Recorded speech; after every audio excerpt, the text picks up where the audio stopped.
The assembly hall was the largest structure ever built by living hands. It floated above the planet Verath Prime like a second moon, its walls made of a crystal-like material that let in the soft blue light of the system's star. Inside, hundreds of alien species sat in their designated seats, arranged in a circle so wide that the beings on the far side looked like tiny moving dots. The air inside was carefully mixed, just the right amount of every gas that every species needed to breathe. The temperature was divided into zones, from the freezing cold sections where the HFY sat wrapped in their thick gray fur, to the warm, humid corners where the Sethara curled their long bodies on heated platforms. This was the Galactic Conclave, the greatest gathering of minds in the known universe. 212 species, spread across thousands of star systems, all united under one roof to talk, argue, trade, and, at least in theory, protect one another. It had existed for over 4,000 years. Today, for the first time in its entire history, it was afraid. Ambassador Drevik of the Vorath stood at the central podium.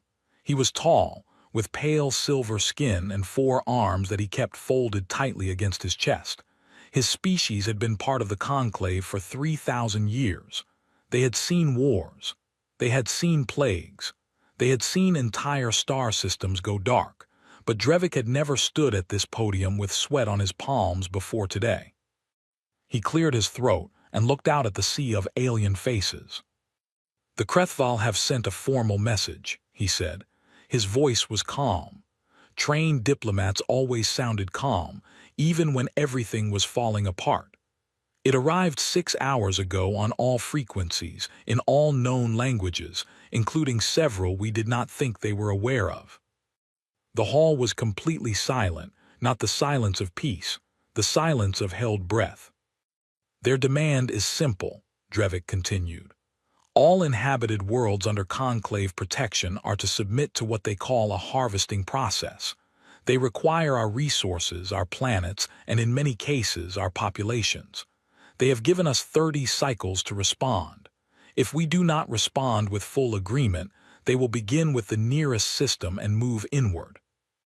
Someone in the back made a sound. It was not a word. It was just a sound, the kind a creature makes when it hears something too horrible to process. Drevik let the silence sit for a moment before he continued. "The Krethval are not a new threat. They have been expanding for 800 years. In that time they have consumed 42 civilizations. Some of those civilizations were members of the Conclave. Most of them were not. In every single case, no resistance was successful. No alliance stopped them. No weapon slowed them. They are not an empire in the way we understand the word.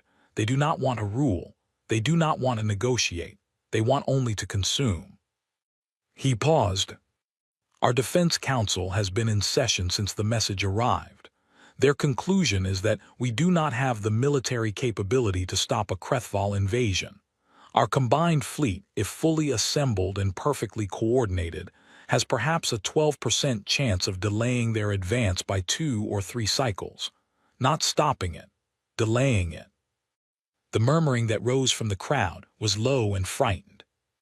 "The Council recommends that we begin drafting terms of conditional surrender.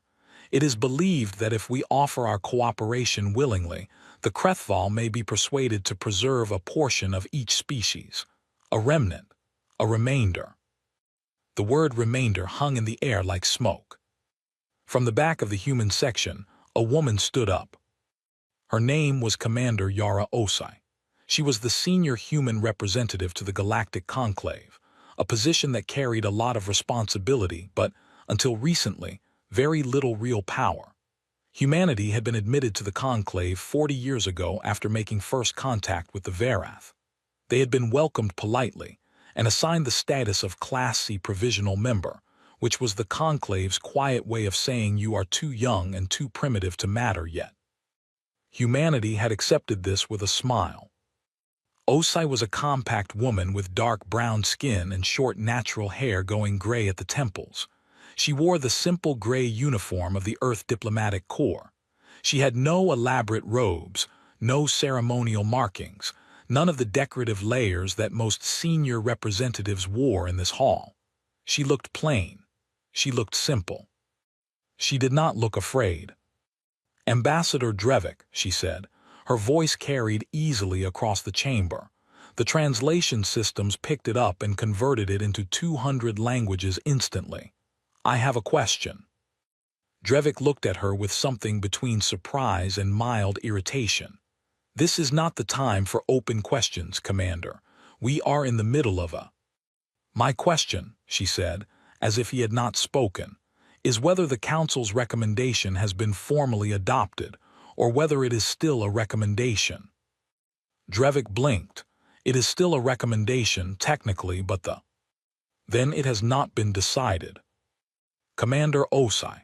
Drevik's voice took on the particular tone that senior diplomats used when they needed someone lower ranked to sit down and stop talking. "I understand that this news is difficult. It is difficult for all of us. But humanity has been part of this conclave for only 40 years. With the greatest respect, your species does not yet have the experience or the perspective to—" "We don't need perspective," Osai said. "We need a decision." She walked forward. The other human delegates shifted in their seats. A few of them looked nervous. One of the younger ones looked excited, which probably said something about the difference between people who had been in diplomacy for a long time and people who had not. Osai reached the floor of the main chamber and stood at the base of the central podium. She did not ask for permission to speak from the primary position. She simply stood there and waited until Drevik, after a long and uncomfortable pause, stepped to the side. She looked out at the 212 species of the galactic conclave. "My name is Yara Osai," she said. "I represent Earth. I represent humanity. I have listened to everything that has been said in this chamber today. I have read the Defense Council's report.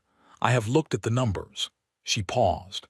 "And I want to say something very clearly so that the translation systems have no trouble with it." The hall was absolutely still. "Humanity does not negotiate with those who have already decided to destroy us," she said. "Humanity does not write surrender documents. Humanity does not offer itself as a remainder." She let the word land hard. "We have a different word for what the Krethval are doing. We have had that word for a very long time. We call it a threat. And humanity has a specific and well-practiced response to threats." A Voreth senior diplomat, too, rose back, leaned over to the Sethara delegate beside him and whispered, "Is she seriously suggesting that humanity is going to fight the Krethval alone?" The Sethara delegate whispered back, "I think she might be. They'll be wiped out in hours."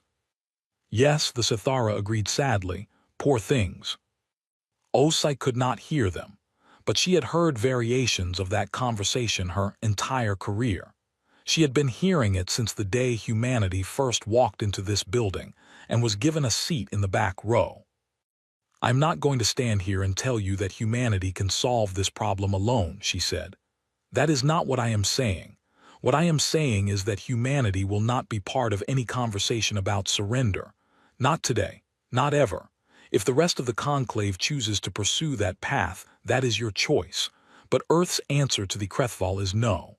A clear, simple, permanent no." She looked directly at Drevik. "So before this body votes on any recommendation," she said, "I would ask that the record shows humanity's position. Whatever happens next, it should be known that we did not agree. We did not bend. And we did not help write the document that handed the galaxy over to something that eats worlds." She turned and walked back to her seat. The chamber erupted. Hundreds of species talking at once, the translation system struggling to keep up, the noise becoming a wall of sound that echoed off the crystal walls and filled the chamber from floor to ceiling. Some delegates were angry. Some were frightened. Some were staring at the human section with expressions that, depending on the species, meant something between respect and deep, genuine pity. Ambassador Drevik stood at the podium for a long moment without speaking. Then he said, very quietly, "The human position has been noted for the record." Outside the assembly hall, In the long, transparent corridor that connected the main chamber to the delegate quarters, a young Vareth aide named Thas caught up with Commander Osai. Thas was barely 30 years old by Vareth counting, and he had been working in the Conclave administration for only 2 years. He was, as most young Vareth were, tall and thin, with pale eyes that were slightly too large for his face. "Commander," he said, falling into step beside her. She glanced at him.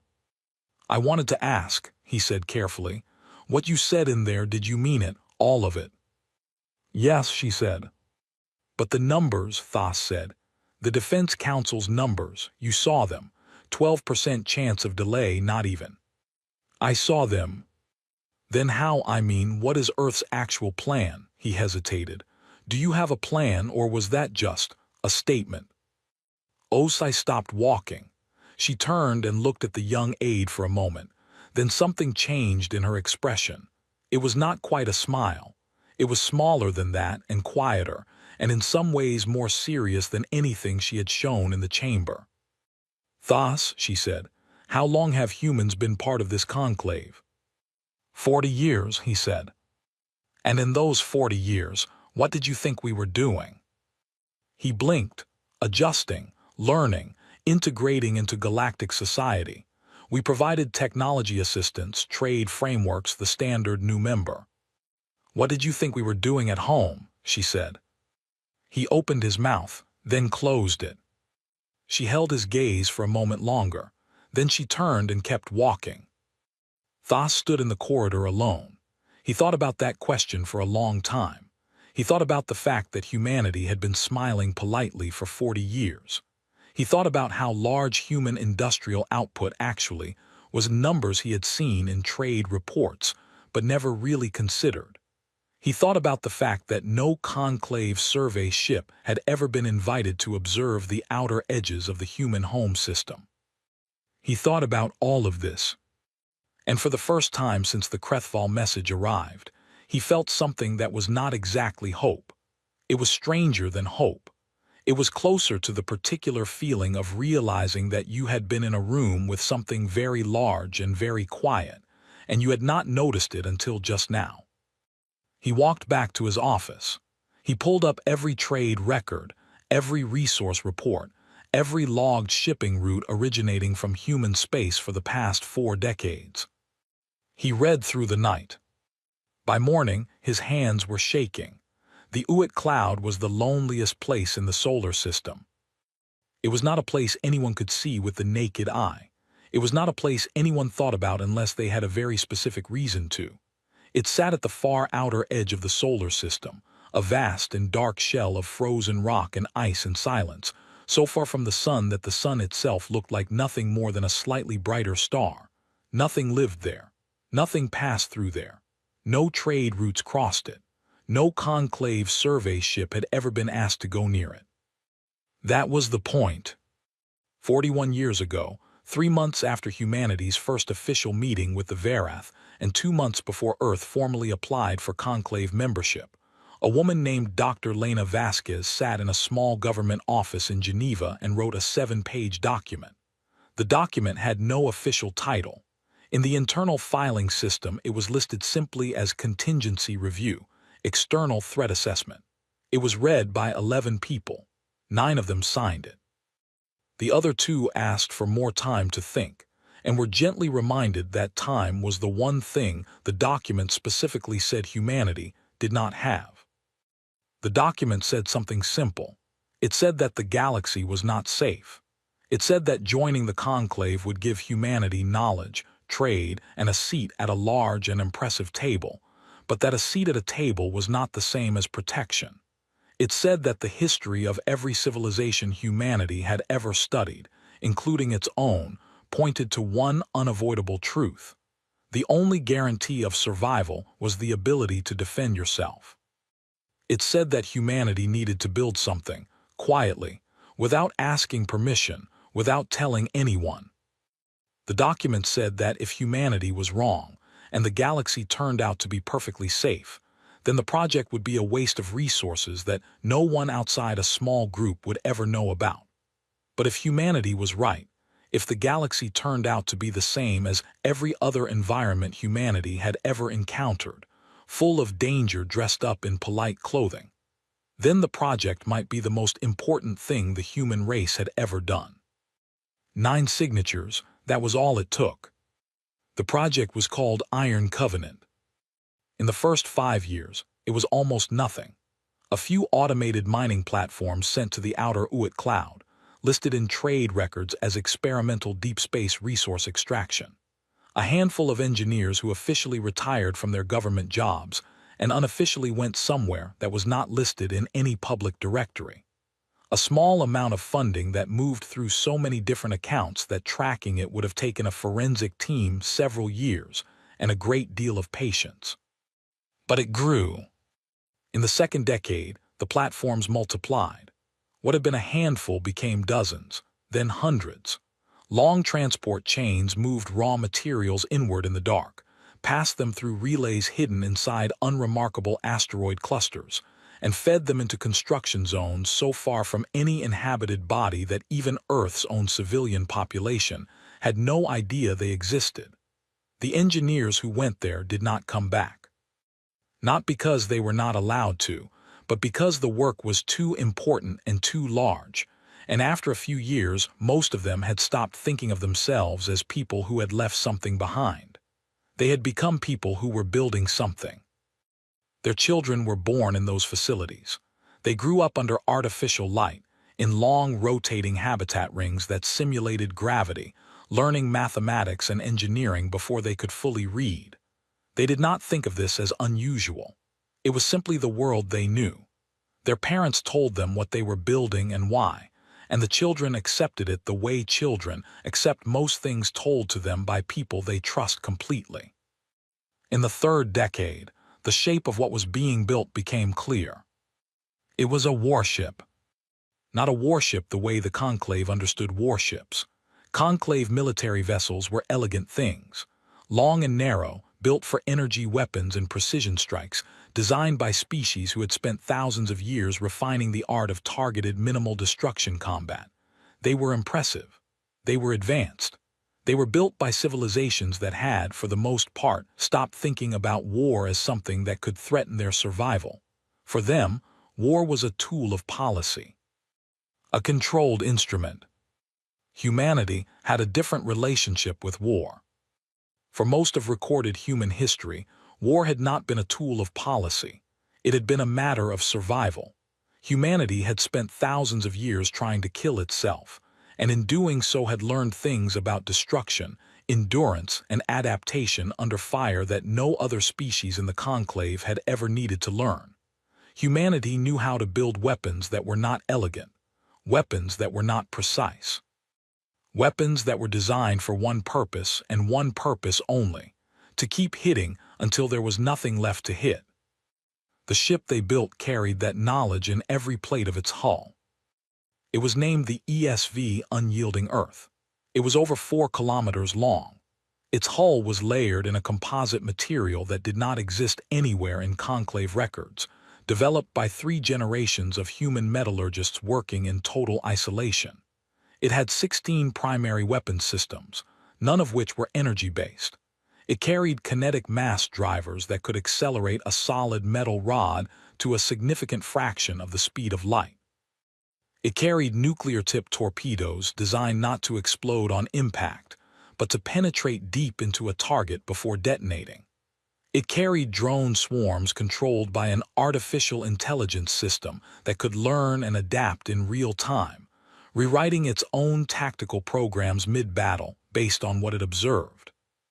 It also carried a crew of 4,211 men and women, most of whom had been born in the Uit cloud and had never set foot on Earth.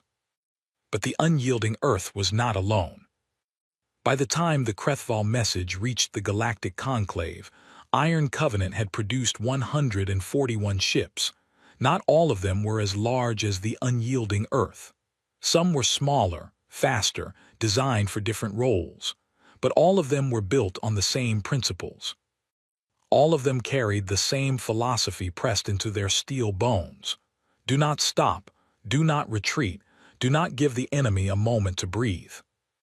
The crews of those ships had been training for decades. They trained in simulations so realistic that veterans sometimes woke from sleep in a cold sweat, unable to remember for a moment whether the battle they were dreaming about was real or not. They trained against each other in exercises that the Conclave's military theorists would have called reckless, because they were not designed to minimize casualties. They were designed to teach people how to keep functioning when everything was going wrong. How to make decisions when half the information they needed was missing. How to fight when they were losing. A Conclave admiral, if one had been watching, would have been deeply uncomfortable. Military doctrine across most of the galaxy valued coordination, hierarchy, and controlled response. Every ship in a Conclave fleet was expected to wait for orders before acting. This kept battles organized and predictable. It also meant that if the chain of command broke down, the whole fleet froze. Human doctrine was different. Every captain, every officer, every crew member was trained to act independently. They were given objectives, not instructions. They were told what needed to happen and trusted to figure out how to make it happen themselves. A human fleet was not a single controlled machine. It was a collection of individuals, each one capable of functioning alone, each one trained to keep moving even when the person above them in the chain of command was gone. It was messy, it was loud, it was, by Conclave standards, deeply undisciplined. It was also nearly impossible to stop, because you could not decapitate it. There was no single point of failure. On the morning that Commander Osai made her statement in the Conclave chamber, a young engineer named Dara Mensa was in the engine room of the unyielding Earth, running a final diagnostic on the ship's third primary drive. She was 23 years old. She had never seen a real star without a viewport between herself and it. She had never walked on grass. She had grown up in the Uit cloud, learning the ship the way children on Earth learned their neighborhoods, room by room and system by system, until she could walk its corridors in total darkness and never lose her way. Her mother had worked on the ship's hull plating. Her grandmother had helped design the drive system she was now testing. 3 generations, 1 ship. She heard the announcement over the internal comm when it came. The comm officer read out the short version. The Krethval had issued an extinction ultimatum to the Conclave. Commander Os had refused on behalf of Earth. The fleet was being placed on full readiness. Dara put down her diagnostic tool. She sat very still for a moment. Then she picked the tool back up and went back to work. Around her, in every section of the ship, the same thing was happening. Engineers finished their checks. Weapons crews ran their calibrations one more time. Pilots sat in their stations and quietly reviewed the tactical scenarios they had been simulating for years. Medical staff prepared their stations, not with panic, not with speeches. They had known this moment was coming. They had been built for this moment, just as the ship had been built for it, and they faced it the way you face something you have spent your whole life preparing for. With steady hands, with clear eyes. 3 days after Osai's statement, the Conclave received a second message from the Krethval. It was shorter than the first. It said that humanity's refusal had been noted. It said that Earth would be the first world consumed, as an example to the others. Ambassador Drevik brought the message to Osai personally. He stood in her small office off the main corridor of the delegate quarters and read it to her from a data screen, his voice careful and neutral. When he finished, he looked at her and waited. She was looking out the viewport at the stars. "Commander," he said quietly, "is there anything Earth can actually do, truly? I am not asking to be difficult. I am asking because if there is something, anything, the Conclave should know about it." She was quiet for a long moment. Then she said, "Tell me something, Ambassador. When the Conclave admitted humanity 40 years ago, did anyone ever send a survey ship to our outer system?" He frowned slightly. "I don't believe so. The standard survey requirements for new members cover the inner system only." "Why?" No reason, she said. She turned from the window and looked at him directly. Tell the conclave to hold their surrender documents for a little while longer, she said. Tell them to wait. Wait for what? She almost smiled. You'll know, she said, when you see it. The Krethval advance fleet came in from the dark like a slow storm. 4,000 warships. Each one was roughly the size of a small moon. They moved in a wide formation that covered so much space it took several minutes for long-range sensors to finish mapping the full shape of it. There was no attempt at stealth, no hiding. The Krethval did not hide. They had never needed to. They moved the way a landslide moves, not fast, but with the absolute certainty of something that cannot be stopped. Something that does not consider the possibility of failure because it has never experienced it. They entered the outer rim 3 days after the deadline passed. The first world in their path was a small colony called Varath 7, home to about 200,000 Varath settlers. It had no military defenses. It had a single orbital station used for trade and a communication relay tower on its largest continent. When the Krethval fleet appeared on its sensors, the station sent out a distress signal to the conclave and then went completely silent. No one on the station tried to fight. There was nothing to fight with. They simply sent the signal and waited. The conclave received the distress call in the main assembly chamber.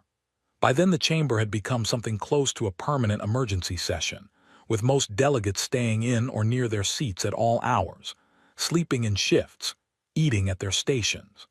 The large central display screen that normally showed star maps and trade routes had been switched to a live tactical feed showing the Krethval fleet's position, updated every few minutes by sensor buoys scattered across the outer rim.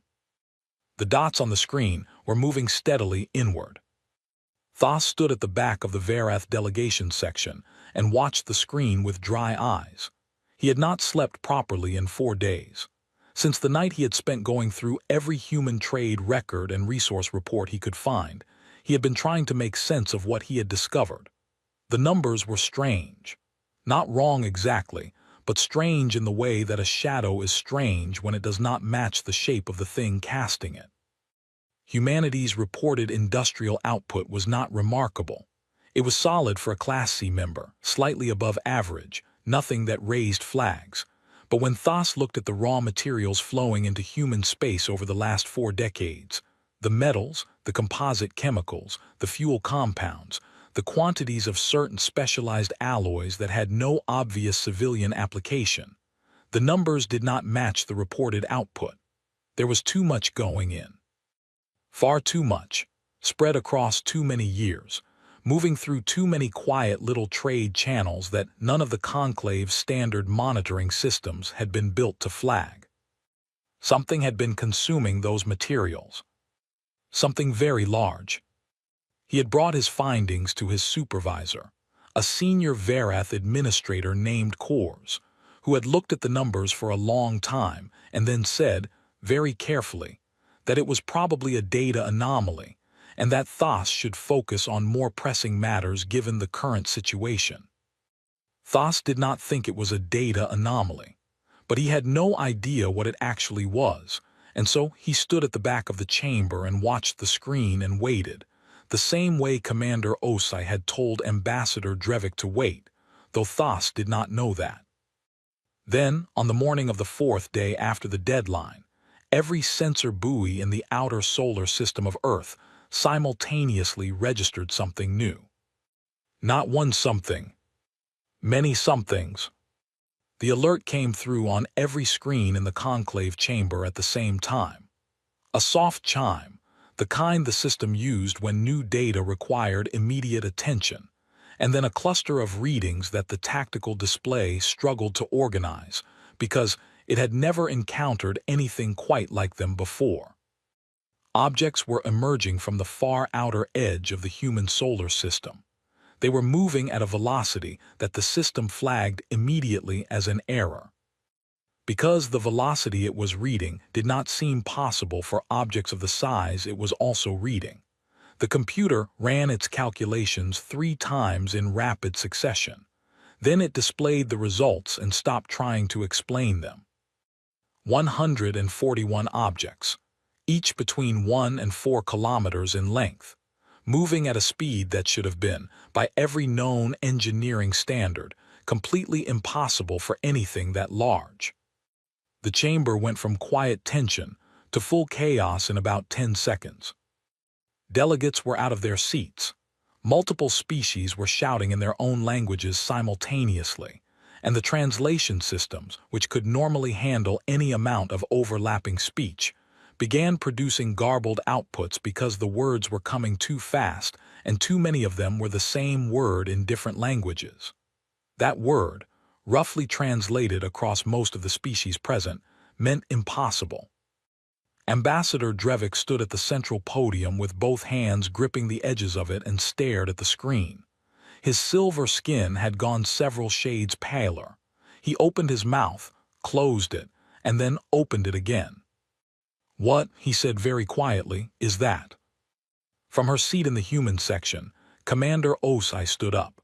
She straightened her gray jacket.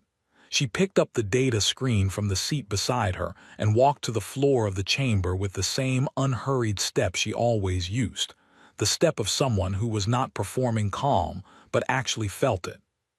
She stood in the center of the floor and looked up at the tactical display. "That," she said, "is the answer to your question, Ambassador." The room slowly became quiet, not because people stopped being afraid, but because something about her voice, about the simple, steady way she said it, reached through the noise and pulled attention toward her the way a single clear note cuts through a crowd. "Those are human ships," she said. "They have been under construction for 40 years in the Oort cloud of our solar system. They were built for exactly this kind of situation. They are moving to intercept the Krethval advance fleet." The silence that followed was the deepest the chamber had produced in 4 days of crisis. Then a HFY delegate near the front said, in a low, rumbling voice that the translator rendered as a kind of disbelieving whisper, 141 ships against 4,000. "Yes," Osai said. "That is not a fleet," the HFY said. "That is a gesture." Osai looked at him. "You might be right," she said. "Or you might be about to learn something new about us. Either way, I suggest everyone watch carefully." On the tactical display, the 141 human ships were arranging themselves. They had spread into a formation that an elderly Verath historian sitting in the third row recognized with a sudden, cold shock. He had seen that formation in old records, in the accounts of wars so old that most species considered them mythology. It was a total engagement posture, not a defensive arrangement, not a formation designed to protect anything or hold any particular position. It was the formation of a force that intended to close the full distance to the enemy, and not stop until one side no longer existed. The historian stood up without meaning to, knocking his data screen to the floor. Several delegates near him turned to look. "That pattern," he said, mostly to himself, "that is an extinction prevention formation. That means," he stopped. He sat back down slowly. "That means they are not planning to fight the advance fleet. They are planning to destroy it entirely, every ship." The delegate beside him, a young Sethara, said, "Can they do that? Against 4,000 Krethval warships?" The historian did not answer. He was staring at the screen. On board the unyielding Earth, Captain Ren Akafer sat in the command chair on the bridge and watched the Krethval fleet's position on his tactical screen. He was 54 years old, broad-shouldered, with a calm face that had settled long ago into an expression of permanent, quiet focus. He had been born on the ship. He had trained on this bridge since he was 14 years old. He had run simulations of this exact scenario more times than he could count, in every variation the tactical AI could generate, against enemies of every possible configuration and strength. He was not calm because he was not afraid. He was calm because fear was a thing he had already worked through years ago, in the long dark of the Oort cloud, and what was left on the other side of it was just clarity. He pressed the calm button on his armrest. "All crew," he said. "This is the captain. We are 22 hours from weapons range. Everything we were built for starts now. Do your jobs, trust each other, bring us through." He released the button. Around him, the bridge crew returned to their stations without a word. They checked their systems, confirmed their readings, and prepared. There were no speeches, no dramatic declarations. These were people who had spent their entire lives getting ready for this. They did not need to be inspired. They were already exactly where they had always been heading. In the engine room, Dara Mensa checked her drive readings one more time and found them perfect. She allowed herself one small, quiet breath. Then she went back to monitoring her board. The Krethval Supreme Commander, a being called Voth Kharon, received the human fleet's approach on his command deck 6 hours after they left the solar system. He stood very still and looked at the readings for a long time. His species communicated partly through physical stillness. The more still a Krethval became, the more intensely it was thinking. His advisors around him were also very still. Then one of them moved slightly and said, "They are coming to meet us." "Yes," Voth Kharon said. 141 ships. "Yes." "Against 4,000. Voth Kharon did not answer this. He looked at the formation the human ships were holding. He had been a commander for 300 years. He had consumed 42 civilizations. He had never seen a species respond to his fleet this way. Not with this formation. Not moving at this speed. Not with this particular quality of directness that his sensors could not quite measure, but that he could feel in some deep instinctive part of himself. He had expected defiance. Defiance was common. Every species had individuals who refused to accept reality when reality was too large to face. This did not feel like defiance. This felt like something else, something older. He searched his memory, 300 years of campaigns and civilizations, and could not find the right word for it. His species did not have the word. They had never needed it. A transmission arrived from the lead human vessel. It was short. No demands, no threats, no request for negotiation. Just 2 pieces of data, a precise timestamp marking the exact moment the human fleet would enter weapons range of the Krethval Advance Fleet, and a 3-word message that the translator rendered cleanly. Voth Kharon read it once. He stood very still for a very long time. Then quietly he said to no one in particular, "What have we come to?" His advisors exchanged looks. No one answered. Back in the conclave chamber, the entire assembly was watching the tactical display in silence. The 2 fleets were closing the distance between them steadily, one like a slow, unstoppable tide, the other like something thrown from a very great distance with very great force toward a very specific target. The numbers were not close. They had never been close. Any military analyst in the room could have told you what the numbers said. But Thas, standing at the back, looking at the formation, looking at the speed, looking at the 3-word message that was now being displayed in the corner of the tactical screen, "We remember everything," felt the thing he had felt in the corridor 4 days ago come back, stronger this time. It was not hope exactly. It was the feeling of realizing that the large, quiet thing in the room had finally stood up. And it was much, much bigger than anyone had thought. Nobody slept in the conclave chamber that night. The delegates stayed in their seats or stood in small, quiet groups near the walls, eyes fixed on the large tactical display at the center of the room. Food was brought in and mostly left untouched.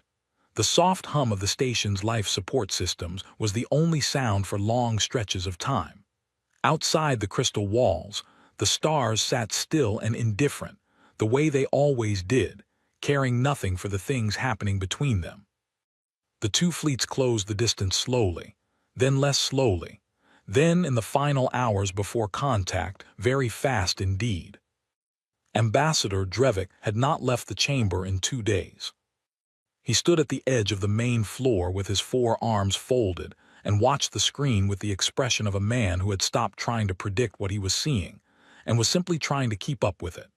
Beside him, The HFY delegate who had called the human fleet a gesture 3 days ago had not spoken since. He stood with his thick gray arms at his sides and his large pale eyes fixed on the display, and he had the look of someone quietly revising everything he thought he knew. Thas had found a seat near the back. He had a data screen on his lap that he had stopped looking at hours ago. He was just watching, just waiting. The first contact happened at 3:40 station time. The display lit up. What followed was not what most of the delegates expected. They had seen records of conclave fleet engagements before. Those battles had a certain shape.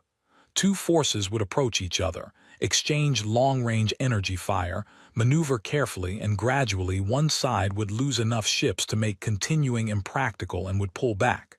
It was organized. It was almost geometric. There were pauses, regroupings, long stretches of tactical repositioning, where nothing much happened while commanders on both sides recalculated. This was not that. The human fleet did not slow down when it reached weapons range. It did not form a line and begin exchanging fire at a respectful distance. It went straight in.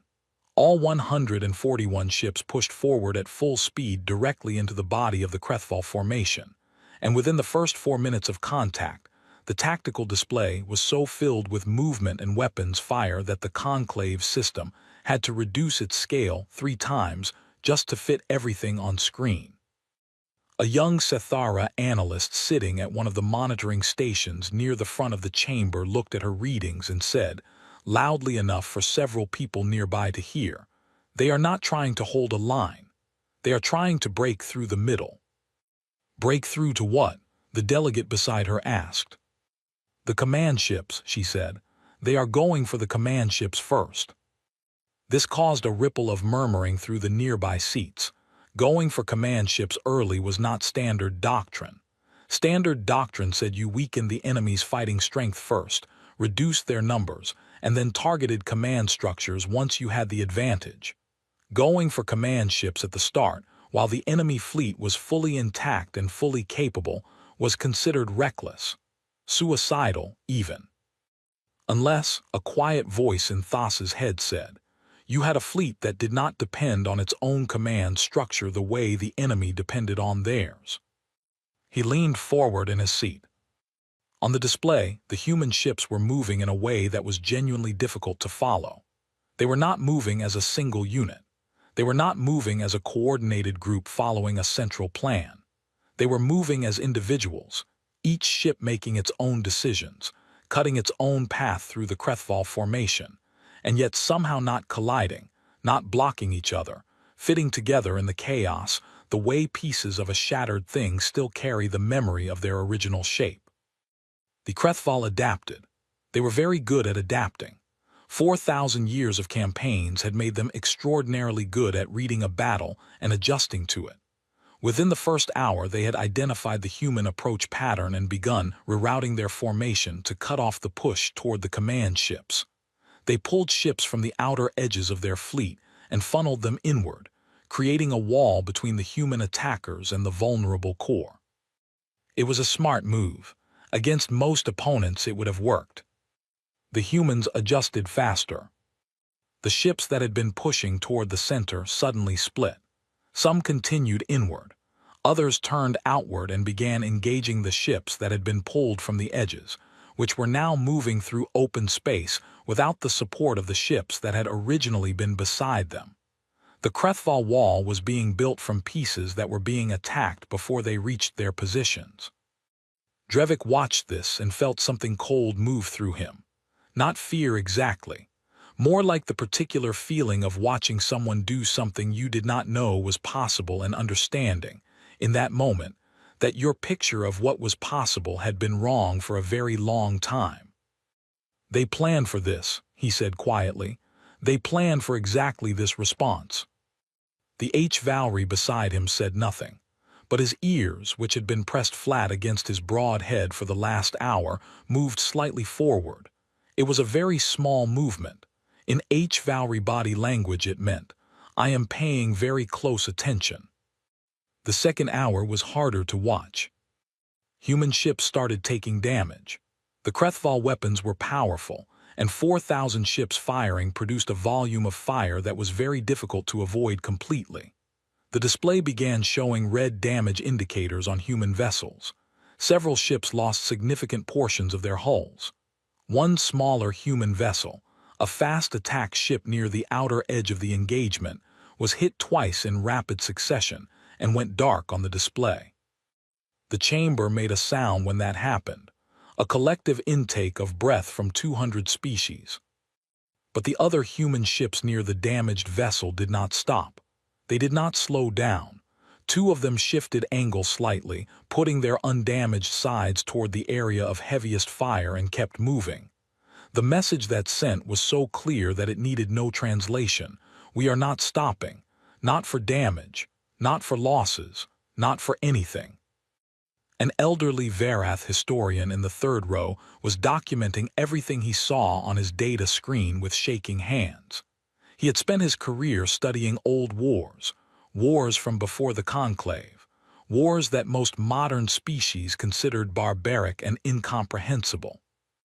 He had read about sieges that lasted decades, about soldiers who kept fighting with wounds that should have stopped them, about battles where both sides took catastrophic losses and neither one retreated because retreat was not something either side had decided was an option. He had always thought those accounts were exaggerated. He had always assumed that real beings, when faced with truly devastating losses, made rational decisions about survival. He was no longer sure he had been right about that. By the 6th hour, the Krethval had destroyed 11 human ships. The human fleet had destroyed over 200 Krethval warships and had reached the inner formation, where the command vessels sat. The chamber was completely silent. The Krethval command ships were the largest vessels in their fleet. Each one was roughly the size of a small continent, capable of sustaining damage that would have destroyed most other ships many times over.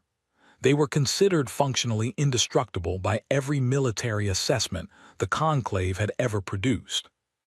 The Conclave's own strategic records contained a note, written 300 years ago by a Vorath admiral, that the only rational response to a Krethval command ship was to avoid engaging it directly under any circumstances.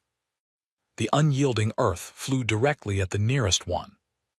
Thas watched the display with his hands pressed flat against his knees. He watched the single large blue dot that represented the human flagship close the distance to the enormous red marker of the Krethval command ship at a speed that did not slow, did not waver, did not show any sign of hesitation. The Krethval command ship fired. The weapon it used was called a planet cracker in Conclave records.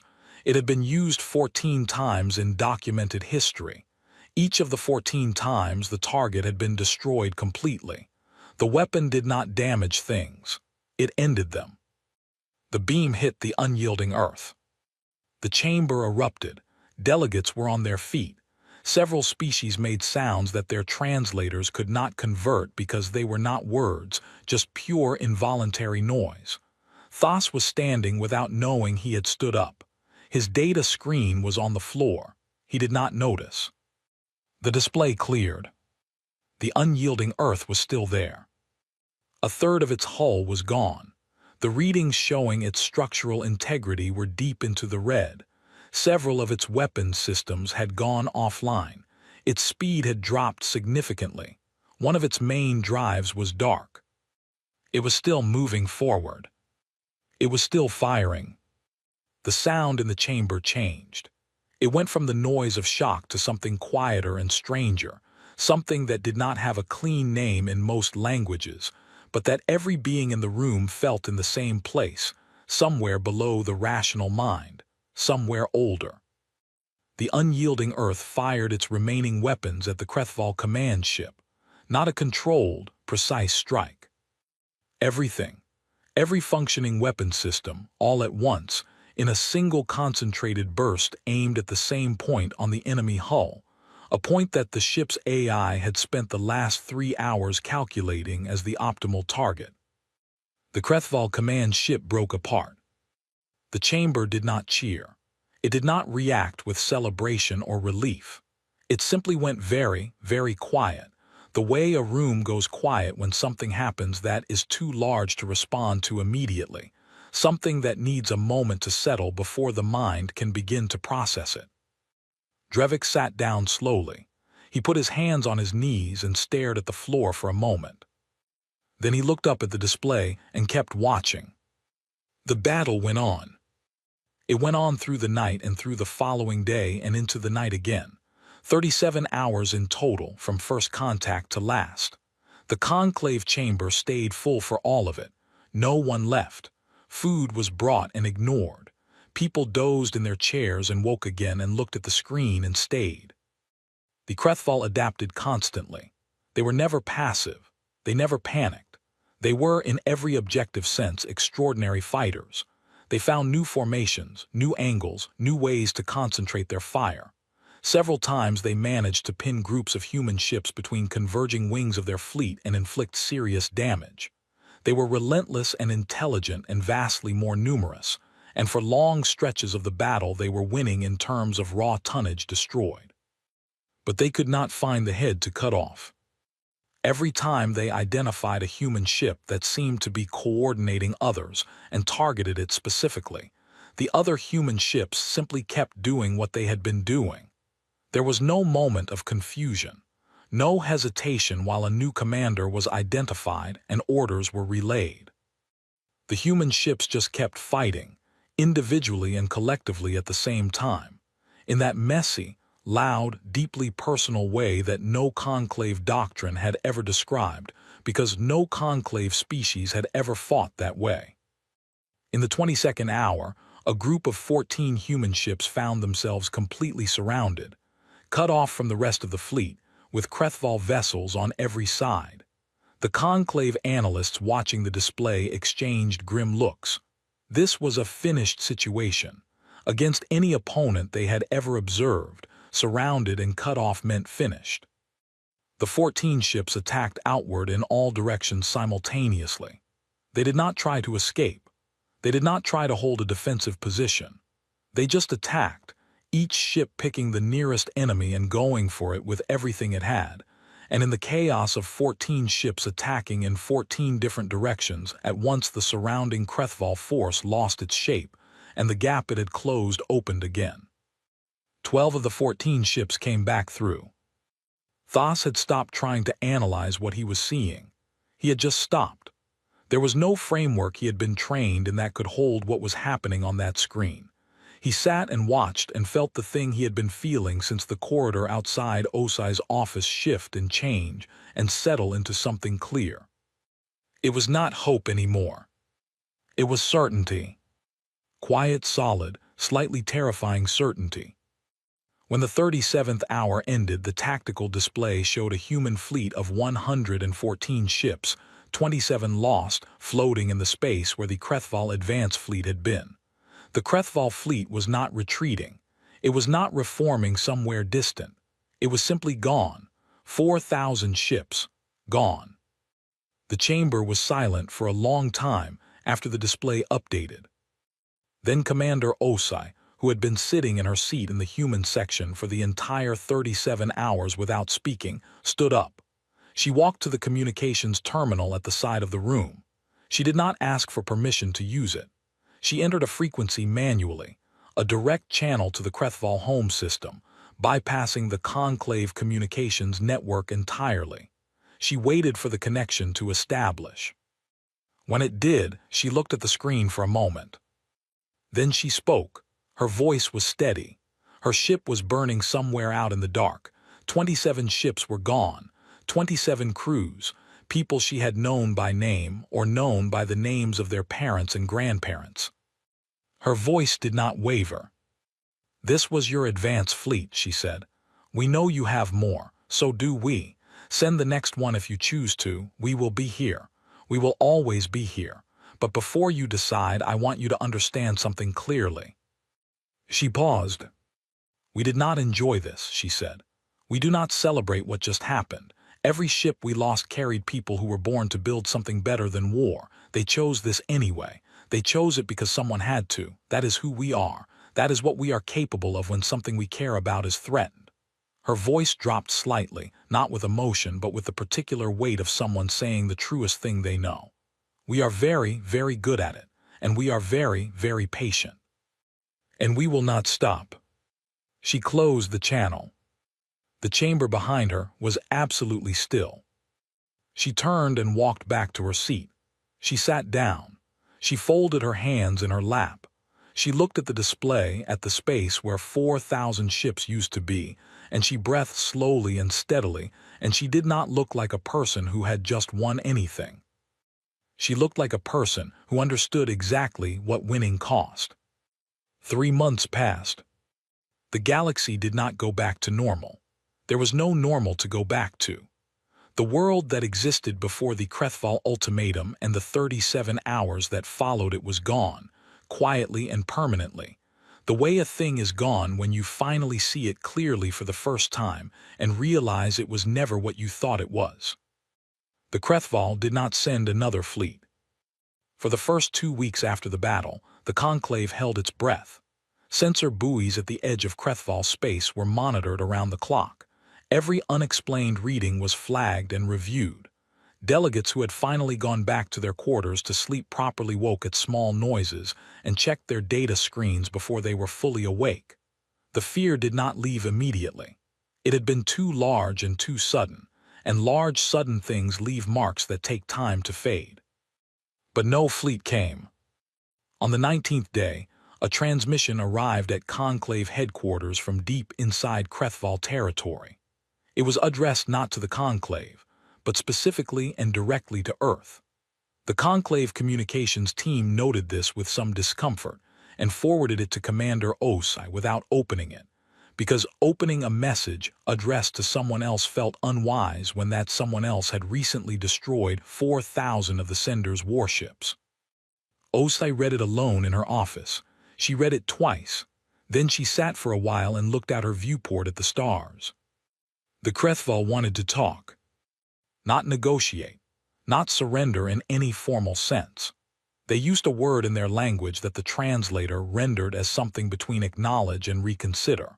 A word that apparently had no precise equivalent in any Conclave language, because no Conclave species had ever needed a word for the specific situation of an undefeated empire contacting a species it had underestimated in order to discuss the terms of a future in which both still existed.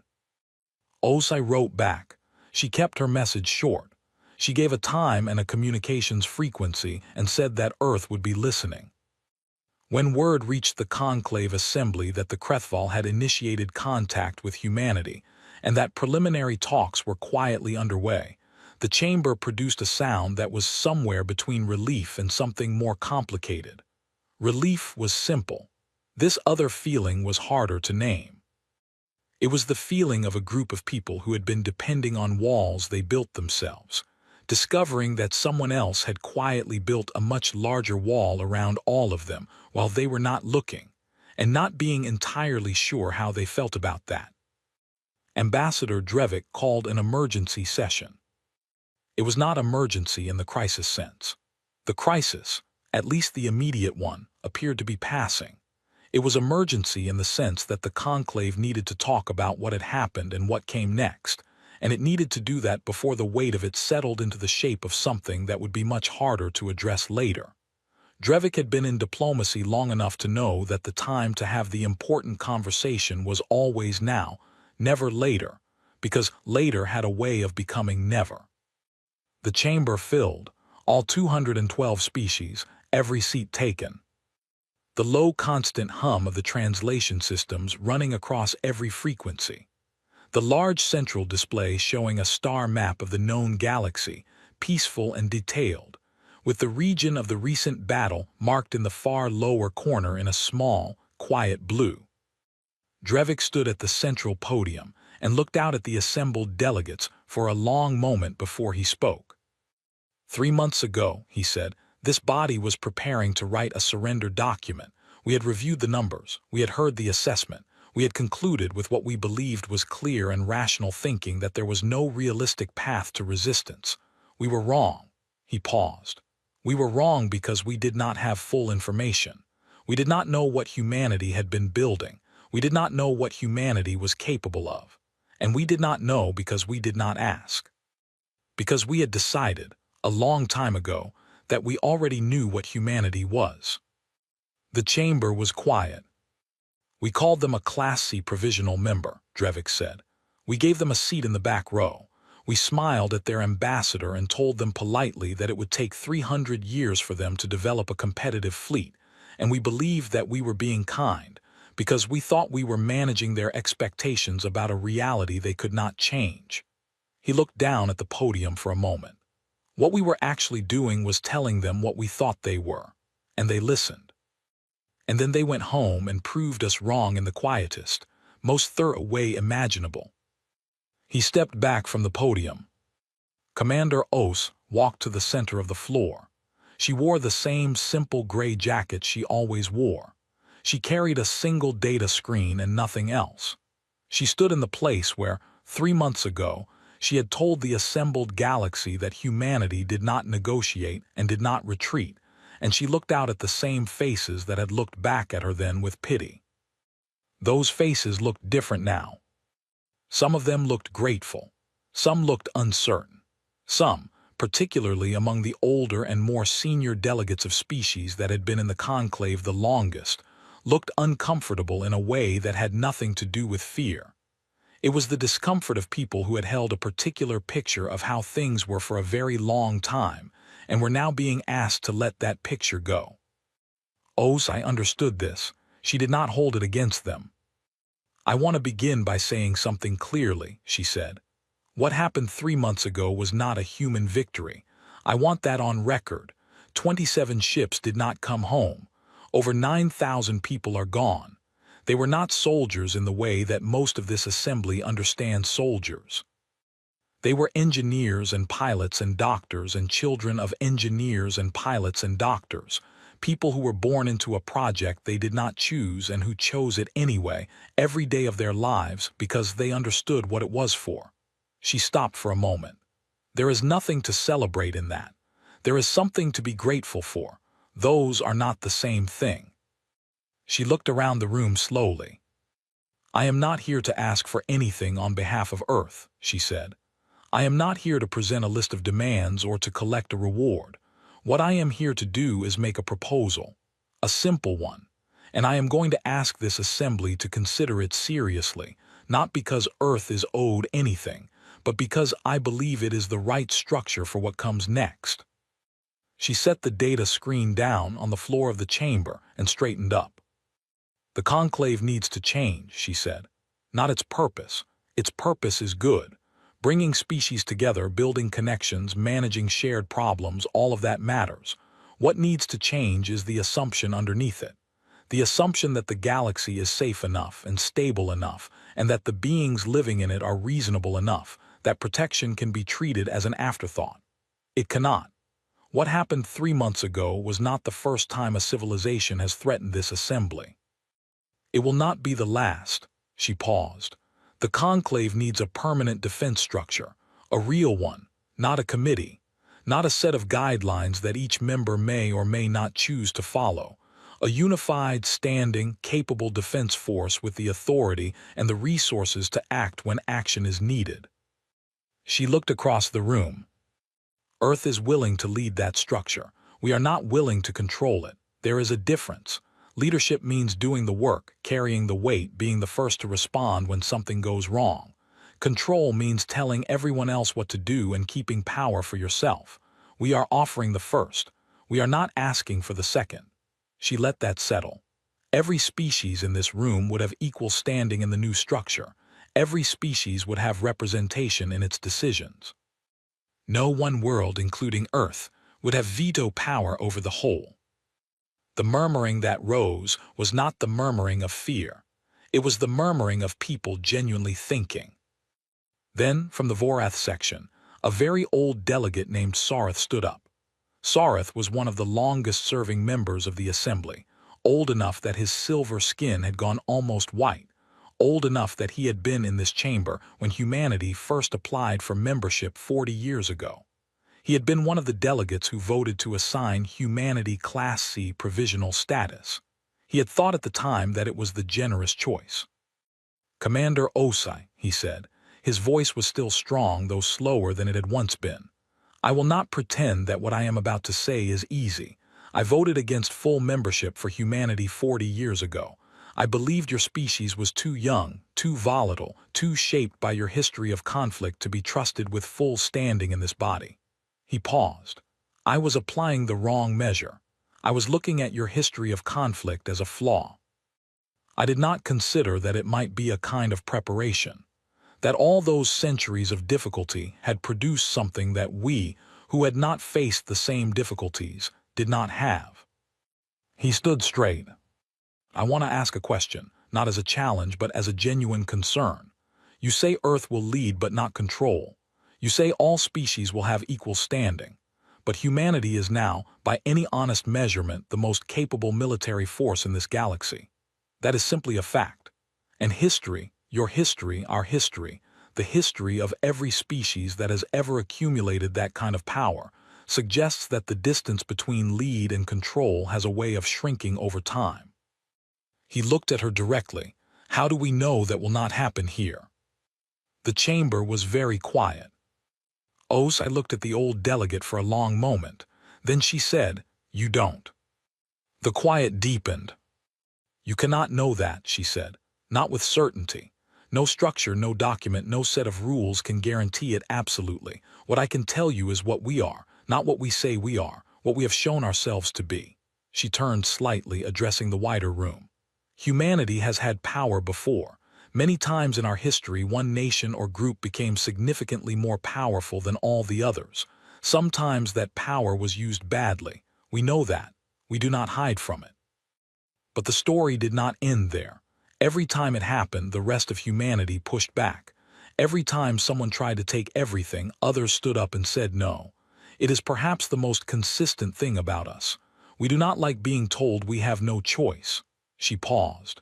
"If Earth ever becomes what you are afraid of, the rest of you will push back, and we will deserve it. And I genuinely believe, that the part of us that built Iron Covenant in secret for 40 years to protect people we had never met, that part will push back too." Soreth looked at her for a long time. Then he sat down slowly. He folded his white hands on the desk in front of him. He said nothing more. But after a moment, he reached forward and pressed the small green button on his desk that registered a vote of approval. It was the first vote cast. It was not the last. The final count was 198 in favor, 14 abstentions, 0 against. The 14 abstentions were not opposition. They were species whose internal governance structures required them to return home and consult their populations before casting a formal vote. Most of them sent word within the following weeks. By the end of the month, the count was 211 in favor, 1 abstention, 0 against. The single remaining abstention was a species called the Durath, who had abstained from every vote in conclave history on principle, and whose abstention was considered by all other members to be a form of agreement. The new structure had no grand name at first. It was simply called the Accord. Paperwork would follow. Committees would form. There would be arguments about funding and representation and the precise language of 100 different clauses. That was how large things were built. Slowly, with friction, with disagreement, and with the gradual understanding that the disagreements were part of the process and not evidence that the process was failing. Osai left the chamber when the vote was recorded. She walked alone through the long, transparent corridor to the outer observation deck, a wide, curved platform on the station's hull that looked out into open space. It was late by station time and the platform was empty. The stars were very bright out here, away from the interior lighting. She stood at the railing and looked out. Somewhere out there, the unyielding Earth was in dry dock being repaired. It would take 8 months to restore what had been destroyed in 37 hours. When it was done, it would not look exactly the same. It would carry the marks of what had happened. Dara Mensa and her team could restore function, but they could not restore the original, and no one had asked them to. The ship would wear its damage the way a person wears a scar, as information, as history, as proof of something survived.